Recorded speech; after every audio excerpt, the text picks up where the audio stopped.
Hello students, आज का जो हमारा टॉपिक है that is nature of gamma rays. हम गामा रेज की स्टडी करेंगे कि गामा रेज कैसे निकलती हैं और कैसे मिलती हैं हमें, और उसके बाद हम उसी की ही एनर्जेटिक्स ऑफ गामा रेज हम डिस्कस करेंगे।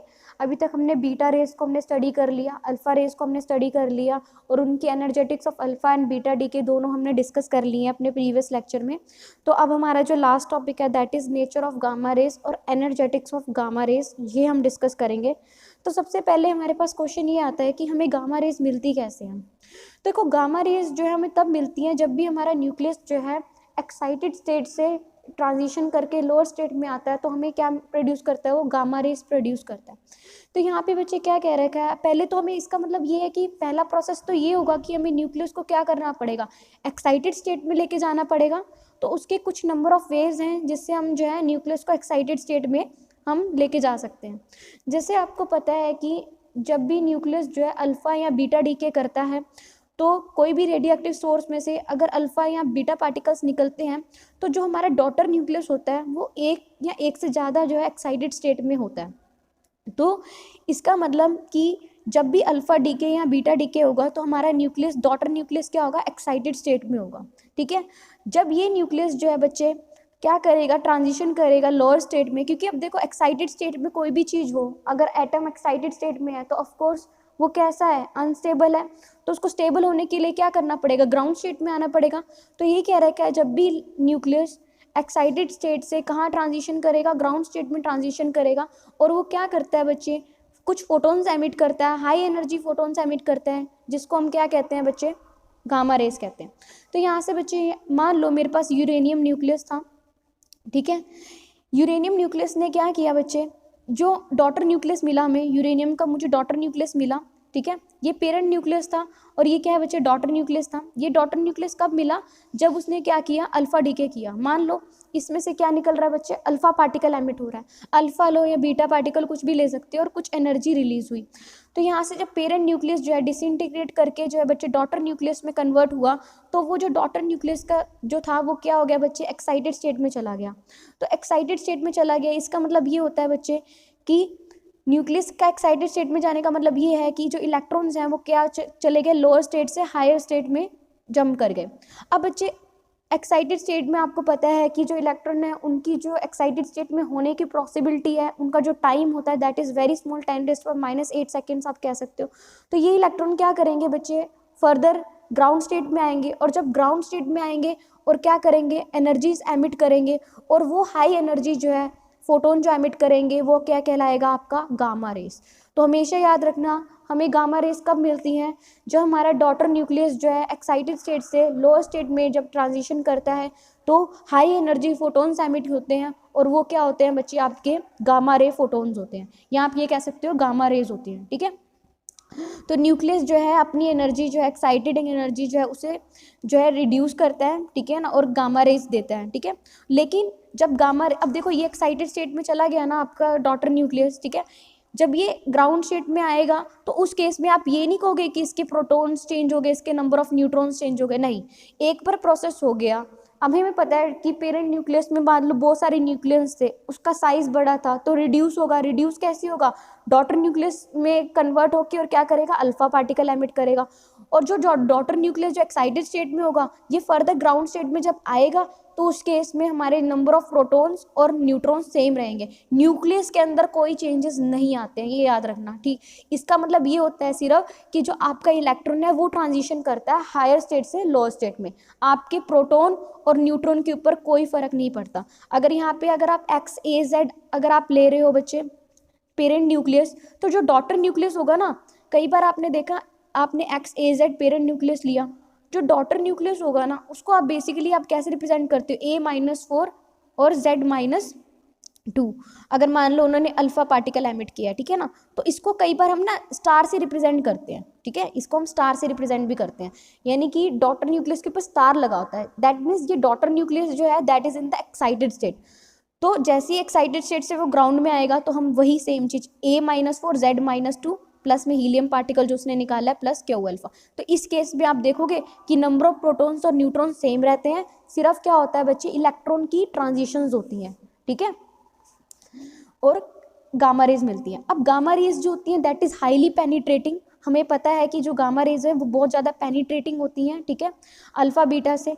और ये इलेक्ट्रिक और मैग्नेटिक फील्ड से हमारा, अगर आपने क्या करा, एक पोर्शन पे इलेक्ट्रिक फील्ड अप्लाई कर दी और आपने मैग्नेटिक फील्ड अप्लाई कर दी, तो ये जो गामा रेज अगर आप उसमें से पास करवाओगे तो ये अनडिफ्लेक्टेड पास हो जाएंगी, स्ट्रेट लाइन से आएंगी तो स्ट्रेट लाइन करके ही बाहर निकल जाएंगी। लेकिन आपने ये चीज़ देखी है कि जब भी हम बीटा पार्टिकल को या अल्फा पार्टिकल को देते हैं तो अल्फा पार्टिकल बीटा पार्टिकल जो है बहुत एंगल से क्या हो जाते हैं बच्चे, डिफ्लेक्ट हो जाते हैं, ठीक है। और इलेक्ट्रोमैग्नेटिक वेव जो है, ये भी क्या है, gamma rays is also an electromagnetic wave, और इनकी जो वेवलेंथ रेंज है वो किस रेंज में लाई करती है, 0.05 से लेके 0.5 एंगस्ट्रॉम के बीच में लाई करती है। अब देखो मैंने आपको क्या बताया कि जो गामा रेज निकलती हैं that is similar to that of electromagnetic radiation का एमिशन। किसी भी एटम से, एक्साइटेड स्टेट से कोई भी एटम जो है ग्राउंड स्टेट में आता है तब भी रेडिएशन एमिट करता है, और वो रेडिएशन सेम होती है कौन सी, आपकी गामा रेस वाली, ठीक है। अब ये जो रेडिएशंस एमिट हुई इसका मतलब क्या हुआ कि जो है इलेक्ट्रॉन जो है वो हायर स्टेट से जब लोअर स्टेट में आएगा और रेडिएशन एमिट करता है यूवी विजिबल रीजन के अंदर, ठीक है ना, तो भी आपकी क्या होती है, इलेक्ट्रोमैग्नेटिक रेडिएशन। तो यहाँ पे बच्चे यही कह रखा है कि जब भी ऑर्बिटल इलेक्ट्रॉन, ठीक है ना, मैंने आपको बताया ही है कि न्यूक्लियस है, इसके अराउंड क्या इलेक्ट्रॉन्स हैं, ठीक है। तो जब भी इलेक्ट्रॉन जो है हायर स्टेट से लोअर स्टेट में जंप करेंगे, रेडिएशंस एमिट करेंगे, तो वो रेडिएशंस जो एमिट करते हैं या तो यूवी विजिबल रीजन में एमिट करते हैं या आईआर में एमिट करते हैं, वो डिपेंड करता है कि कौन सी वेवलेंथ वो एमिट कर रहे हैं, ठीक है। तो जो ट्रांजिशंस होती हैं इलेक्ट्रॉन की from higher state to lower state, ठीक है, तो उस केस में कई बार क्या होता है, फोटोन्स भी निकलते हैं, और जो फोटोन्स निकलते हैं बच्चे उनकी एनर्जी जो है कुछ इलेक्ट्रॉन वोल्ट्स ही होती है, ठीक है ना, तो मतलब कुछ फ्रैक्शन ऑफ इलेक्ट्रॉन वोल्ट्स वो एमिट करते हैं। तो यहाँ पे बच्चे, यहाँ पे ये क्या कह रखा है कि हमने मान लो अल्फ़ा बीटा के केस में अगर मान लो the measurement of energies of alpha beta shows that the energies in the million electron volt reason.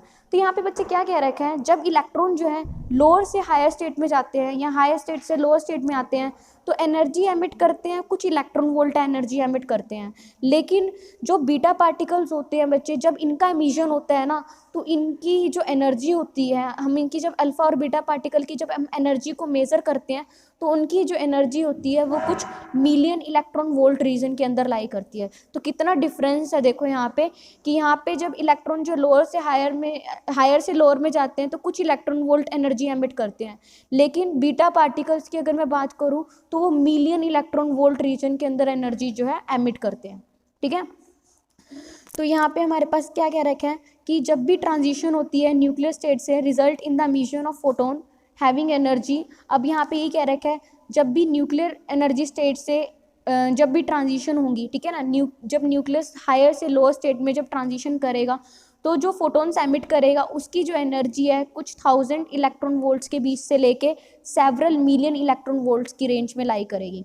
देखो बच्चे एक चीज़ आपको याद रखनी है, जब सिंपल इलेक्ट्रॉन की ट्रांजिशंस होती हैं ना तो हम ये कहते हैं कि कुछ इलेक्ट्रॉन वोल्ट एनर्जी निकलती है, पर यहाँ पे उसके साथ इलेक्ट्रॉन की ट्रांजिशंस होने के साथ, यानी न्यूक्लियस एक्साइटेड स्टेट से लोअर स्टेट में आने के साथ साथ आपका अल्फा और बीटा पार्टिकल्स भी एमिट हो रहे हैं, और अल्फा बीटा पार्टिकल्स जो एमिट होते हैं उनकी एनर्जी मिलियंस के बीच में लाई करती है।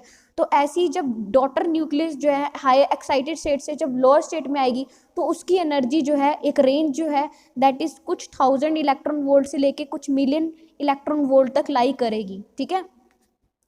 तो यहाँ पे ये भी कह रखा है कि करैक्टरिस्टिक्स एक्सरेज भी एमिट होती हैं जब इलेक्ट्रॉन जो है, ऑफ कोर्स करैक्टरिस्टिक्स एक्सरेज हमें कब मिलेंगी, मैंने आपको बहुत बार बता दिया है कि जब हमारा न्यूक्लियस है, मान लो यहाँ पे वैकेंसी क्रिएट होती है के शेल के अंदर, ठीक है ना, तो के शेल में जो वैकेंसी क्रिएट हुई है तो हमारा जो हायर इलेक्ट्रॉन है वो क्या करेगा, इस वैकेंसी को फिल करने के लिए जंप करेगा, ठीक है, और जो एमिट करेगा एनर्जी वो कौन सी होंगी, आपकी एक्सरेज की एनर्जी के इक्वल होती है, और उसको हम क्या कहते हैं बच्चे, करैक्टरिस्टिक्स एक्सरेज कहते हैं। और इसकी एनर्जी जो है बच्चे कुछ 1000 इलेक्ट्रॉन वोल्ट के बीच में लाई करती है, ठीक है। तो गामा रेज जो हमें मिल रही हैं इसका मतलब ये भी क्या है बच्चे, जब एक्साइटेड स्टेट से न्यूक्लियस लोअर स्टेट में आएगा तो एनर्जी जो एमिट कर रहा है वो बहुत हाई एनर्जी एमिट कर रहा है, इस करके जो है गामा रेज को बोला जाता है हाई एनर्जी। गामा रेज की जो एनर्जी होती है बहुत ज़्यादा होती है, ठीक है ना, करैक्टरिस्टिक्स एक्सरेज से भी ज़्यादा होती हैं।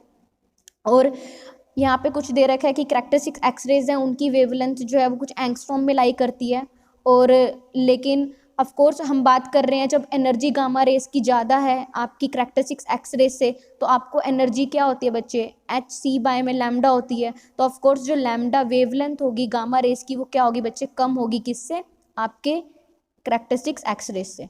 तो यही कह रखा है। तो एच सी बाय में लैम्डा, और ये फॉर्मूला आपको याद रखना है बच्चे 1240, वैसे तो 1240 ही लेते थे, तो इन्होंने अप्रॉक्सीमेशन लिखा हुआ, तो अब 1240 भी याद रखना बाय में लैम्डा अगर लैम्डा हमारा एंगस्ट्रॉम में है और 1240 से आप इसको डिवाइड कर दोगे तो हमारी जो एनर्जी आएगी वो इलेक्ट्रॉन वोल्ट में हमें मिल जाएगी। ठीक है, तो यहाँ से बच्चे वेवलेंथ मान लो एक्स गामा रेज की निकल के आ रही है 10⁻⁴ नहीं, the wavelength of gamma rays of energy 10⁻⁴ 5 6 electron volt की जो हमने एनर्जी के जो गामा रेज निकल रहे हैं उनकी जो वेवलेंथ है वो बच्चे क्या क्या निकल के आ रही है 1.24 एंगस्ट्रॉम, 0.124 एंगस्ट्रॉम। ठीक है ना, इस तरह से। तो जैसे आप देख रहे हो कि जैसे जैसे एनर्जी बढ़ रही है वैसे वैसे हमारी वेवलेंथ जो हो रही है गामा रेज की क्या होती जा रही है, कम होती जा रही है। ठीक है, तो यहाँ से बच्चे ये हो जाएगा आपका। तो आर्टिफिशियल यहाँ पे गामा रेज जो है उनकी एनर्जी बहुत ज़्यादा होती है। ठीक है ना, 8 से 10 MeV से भी ज़्यादा, यानी कि मिलियन इलेक्ट्रॉन वोल्ट। तो मैंने आपको ये चीज़ अच्छे से समझा दी है कि जो हमारी गामा रेज फोटोन्स निकलते हैं उनकी जो है वेवलेंथ कम होती है। ठीक है ना, 1000 ऑफ एंगस्ट्रॉम होती है। ठीक है ना, और इससे भी कम होती है, लेकिन जो एनर्जीज जो एमिट करता है वो मिलियन इलेक्ट्रॉन वोल्ट में आया करती है। तो वो भी मैंने आपको अच्छे से बता दिया है, क्योंकि मिलियन एक्साइटेड न्यूक्लियस जब लोअर स्टेट में आता है ना तो एनर्जी एमिट करता है वो कुछ सेवरल थाउजेंड से लेके मिलियन इलेक्ट्रॉन वोल्ट तक एमिट करता है। क्यों एमिट करता है, क्योंकि हमारे पास जो है इसके अंदर जो है जो अल्फा और बीटा पार्टिकल्स भी तो निकल रहे हैं, और अल्फा बीटा पार्टिकल्स जब निकलेंगे तो उनकी एनर्जी भी कुछ मिलियन इलेक्ट्रॉन वोल्ट की रेंज होती है। इस करके जो हमारा न्यूक्लियस जब एक्साइटेड से लोअर में आएगा तो गामा रेज जो है एमिट करेगा और वो बहुत हाई एनर्जी की होंगी।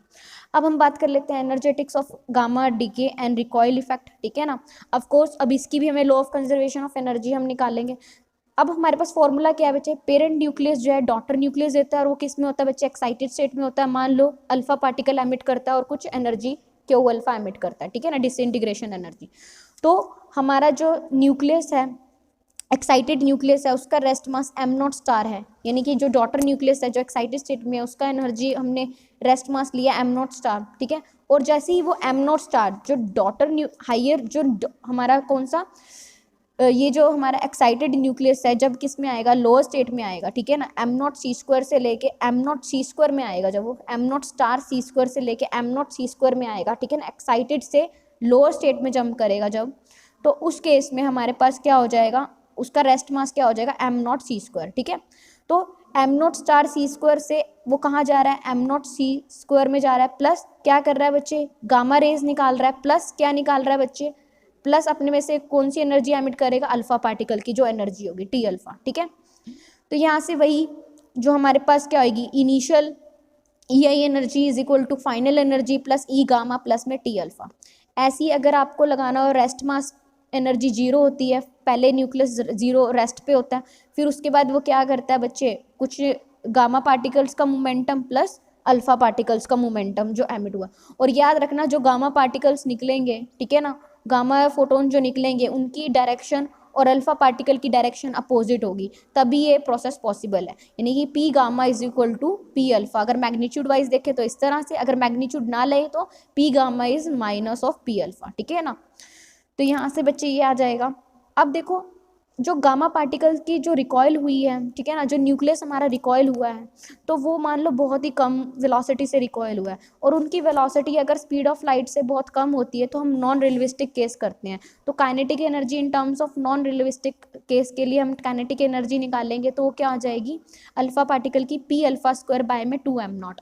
तो यहाँ से बच्चे ऐसे ही हम ये भी लिख सकते हैं पी गामा स्क्वायर बाय में 2m0। ठीक है ना, क्योंकि ये P alpha is equal to P gamma, तो पी गामा स्क्वायर बाय में 2m0।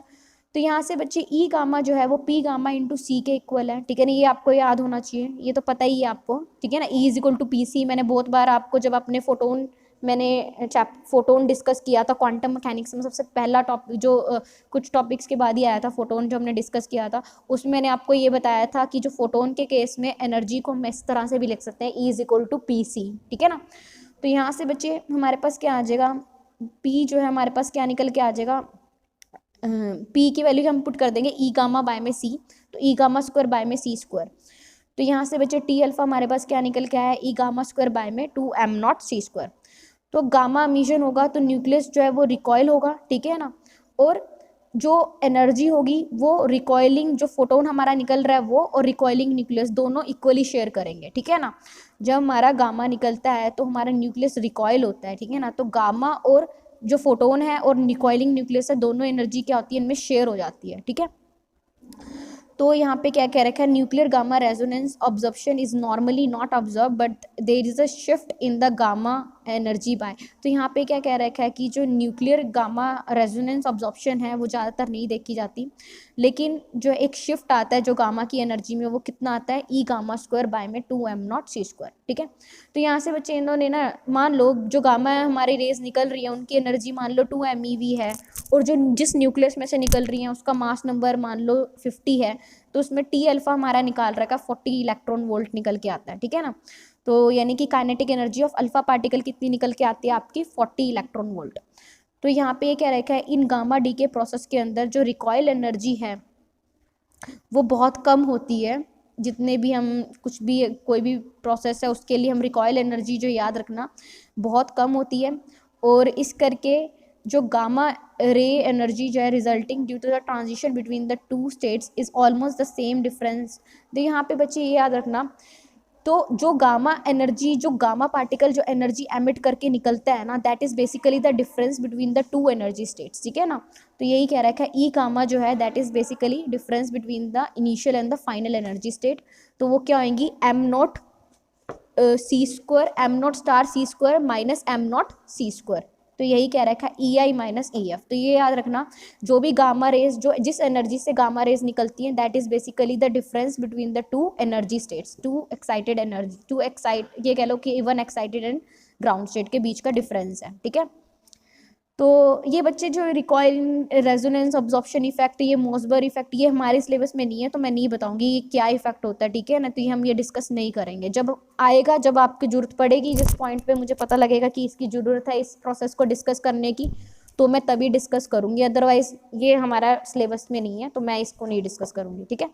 तो यहाँ से बच्चे आपको याद रखना है m0 - m0 c² is equal to क्या आ जाएगा यहाँ से हमारे पास, तो ये जो चीज़ है इंटू c², ये किसके इक्वल निकल के आएगा बच्चे, ई गामा प्लस में टी अल्फा के इक्वल, ठीक है ना, ई गामा प्लस में टी अल्फा के इक्वल। क्योंकि यहाँ पे हमने क्या निकाला था, ई गामा निकाल लिया था, तो ई गामा हमारे पास क्या निकल के आ गया जो मैंने अभी बताया आपको, ठीक है।